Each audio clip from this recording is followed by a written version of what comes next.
और आज भी मैंने देखा कि जब मैं यहाँ आ रहा था तो हमारे पूर्व मुख्यमंत्री ने एक ट्वीट करके कहा है, ट्वीट करके ये कहा है कि हमारी सरकार तो उस समय होटलों में थी और ये लोग गुजरात के अंदर केवड़िया जा रहे हैं। यहाँ के सांसद और विधायक, मैं उनसे कहना चाहता हूं कि आपकी इस मानसिकता को ठीक प्रकार से करिए। आप अपने मानसिक संतुलन को खो बैठे हैं। एक ऐसा व्यक्ति जिसने इस भारत को बनाने में, श्रेष्ठ भारत बनाने में अपना पूरा जीवन लगा दिया। राजस्थान की रियासत नहीं, देश की रियासतों को एक करके उन्होंने एक श्रेष्ठ भारत बनाने का काम किया। ऐसे हम सरदार वल्लभ भाई पटेल जी के उस स्मारक पर जा रहे हैं जहां से ये संदेश मिलता है देश की एकता का, अखंडता का और देश को मजबूत करने का। क्या हम उनके विचारों को संग्रहित नहीं करें, जिनको देश की आजादी से लेकर के देश के उत्थान में कितना बड़ा योगदान रहा। अरे गहलोत साहब, जरा इस देश की भावना और भाव को देखिए, देश के उन समर्पित लोगों को देखिए, देश के उस विचारों को देखिए जो इस मां भारती के लिए अपने आप को सर्वोच्च करना चाहते हैं। अच्छे विचार आपको लेने चाहिए। अगर आप अच्छे विचार लेते तो आपकी ऐसी दुर्गति नहीं होती कि जो पूरे देश के अंदर थी। आप एक दो राज्यों में निहित हो रहे हैं, एक दो राज्यों में सिमट कर रह गए हैं। आपकी यही मानसिकता और आपका यही दोहरापन आपको ले डूबा, आगे भी आपको ले डूबेगा, ये भी मैं कहना चाहता हूं। पूरी सरकार, तमाम मंत्रिमंडली नहीं, मुख्यमंत्री सहित दोनों डिप्टी सीएम, तमाम विधायक सत्ता पक्ष में पूरा खाली कर दिया राजस्थान को। वैसे राजस्थान की स्थिति ऐसी बन गई है, यहाँ हत्या हो रही है लगातार, एक के बाद एक। एफआईआर दर्ज नहीं करते हैं, आत्महत्या हो रही है। इस माहौल में राजस्थान चल रहा है। गर्मी बढ़ने लग गई है तो पानी की किल्लत हो रही है, बिजली की मांग हो रही है। समस्या उन्हें गिरा हुआ राजस्थान है मेरे हिसाब से तो। और करप्शन की तो हदें पार हो गई है, करप्शन की हदें पार हो गई है। अगर 10 करोड़ रुपए की कोई रिश्वत दे रहा है, इसके मायने कि वहाँ कितना अवैध खनन हो रहा होगा। अगर 10 करोड़ की ऑफर हुई है, बार्गेनिंग हुई है कम ज्यादा की, सच्चाई क्या है वो तो एचपी जाने। 10 करोड़ की रिश्वत का अगर लेन देन होने का, अगर मान लीजिए वहाँ पर सौदा हुआ है, इसका मतलब कितना बड़ा अवैध खनन हो रहा है, कितना नुकसान हो रहा है राजस्थान की सरकार रेवेन्यू को लेकर। तो चारों ओर की स्थिति यदि बन गई है, उसमें आप जा रहे हो वहाँ पर प्रशिक्षण लेने के लिए, देने के लिए 1.5 साल के बाद में, 1.5 साल तक, इसका मतलब आपकी सरकार बिल्कुल निकम्मी साबित हुई, नाकारा रही, कुछ काम नहीं किया। इसलिए आप जो है 1.5 साल के बाद में अब आप प्रशिक्षण लेंगे आप वहाँ पर, वो क्या तो क्या वहाँ पर 1.5 साल में इसमें काम बिल्कुल की ही नहीं, आपने कुछ भी नहीं किए हैं। तो अब प्रशिक्षण ले रहे हो आप। इसलिए मैंने कहा कि भाई ये क्या हो रहा है। मेरी आलोचना जो है वो आलोचना के साथ में सलाह भी होती है, मेरे अपने अनुभव है। तो मेरी ड्यूटी बनती है कि मैं चाहे सत्ता पक्ष हो चाहे विपक्ष हो, अगर मैं बात कहूँ खाली आलोचना करने के लिए नहीं कहूँ, बल्कि उसमें कुछ सलाह भी होती है।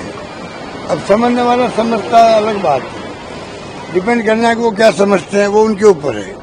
तो मेरी इच्छा है कि मैं कोई बात कहूँ, आलोचना करूँ, तो साथ में कुछ सलाह भी दूँ मैं, इसलिए मैंने कहा। और मुख्यमंत्री जी ने शायद कहा कि क्या कहा मुख्यमंत्री ने कि मेरे मानसिक संतुलन बिगड़ गया है। मेरा कोई मानसिक संतुलन नहीं बिगड़ा है। मैं मुख्यमंत्री जी को, प्रधानमंत्री मोदी जी को विश्वास दिलाता हूँ, मेरा मानसिक संतुलन बिल्कुल नहीं बिगड़ा है, बल्कि गांधी जी ने तो कहा था कि मैं 125 साल जिंदा रहना चाहता हूँ। गांधी जी ने कहा था मैं 125 साल जिंदा रहना चाहता हूँ सेवा करने के लिए, और मैं कह रहा हूँ मैं कम से कम 100 साल जिंदा रहना चाहता हूँ राजस्थान प्रदेशवासियों की सेवा करने के लिए, जिसकी भावना इतनी बड़ी हो कि मुझे 100 साल तक सेवा करनी है, उसका मानसिक संतुलन हमेशा कायम रहेगा। ये मेरा कहना है मुख्यमंत्री भजनलाल जी को। सर, गृह मंत्रालय ने एडवाइजरी जारी करी कि 7 तारीख को जो है मॉक ड्रिल करनी है हर प्रदेश को। ऐसे में सरकार के लोग जो है गुजरात में भी हैं, 3 दिन 4 दिन बाहर रहेंगे। गृह मंत्रालय केंद्रीय गृह मंत्रालय सुरक्षा मॉक ड्रिल करने के लिए आदेश आए हैं। ऐसे में जो सरकार है वो प्रशिक्षण के लिए वहाँ गई हुई है। मॉक ड्रिल का ही कर रहे हैं जो डिफेंस को लेकर, उस पर मेरा कोई कॉमेंट नहीं हो सकता, क्योंकि वो तो पहलगाम के बाद में जिस प्रकार के विचार आ रहे हैं रक्षा मंत्री जी के, प्रधानमंत्री जी के, और पूरा देश एकजुट है, विपक्ष कह चुका है कि हम आपके साथ में हैं, राहुल गांधी जी कह चुके हैं। तो मेरा मानना है कि ऐसे मामले के अंदर एक बार विपक्ष भी एकजुट है सरकार के साथ में, अब किसी को कोई कमेंट नहीं करना चाहिए उसके बारे में, क्योंकि जो फैसला करना सरकार को करना है, और सरकार को भी फैसला सोच समझ के करना है। ऐसे फैसले कोई जल्दबाजी में भी नहीं होते हैं, ऐसे फैसले कोई अति उत्साह समझ लीजिए, अति प्रतिक्रिया समझ लीजिए, उसमें नहीं होता है। ये फैसले बहुत सोच समझ के देश हित में क्या हमारे मुल्क के हित में क्या है उसको देख के करने पड़ेंगे। ये पूरी छूट प्रधानमंत्री मोदी जी को और रक्षा मंत्री राजनाथ सिंह होनी चाहिए, उसमें बार बार कमेंट नहीं करने चाहिए, मेरा मानना है। हाँ, ये बात जरूर है कि लोग पूछते हैं कि आप बड़ी बड़ी बातें तो करते हो, पर आपके 12 दिन हो गए हैं, आप क्या जवाब दे रहे जनता को? आपने छोड़ दिया डिफेंस फोर्सेज में, छोड़ दिया, भाई वो लोग फैसला करेंगे। फैसला हमेशा पॉलिटिकल गवर्नमेंट करती है, आर्मी, और वो तो पाकिस्तान में करते हैं फैसले, हमारे यहाँ नहीं करते। हमारे यहाँ तो पॉलिटिकल गवर्नमेंट फैसला करती है, कौन सा फैसला कब उचित होगा, सलाह ली जाती है फोर्सेज से, ये मेरा मानना है। सर, जो कल मामला हुआ उसके अंदर कांग्रेस के विधायक की भी भूमिका आरोप लगाया गया है। मैंने उसमें मैंने कह दिया, अगर 10 करोड़ का सौदा हो रहा था, इसका मतलब वहाँ कितना बड़ा अवैध खनन हो रहा था।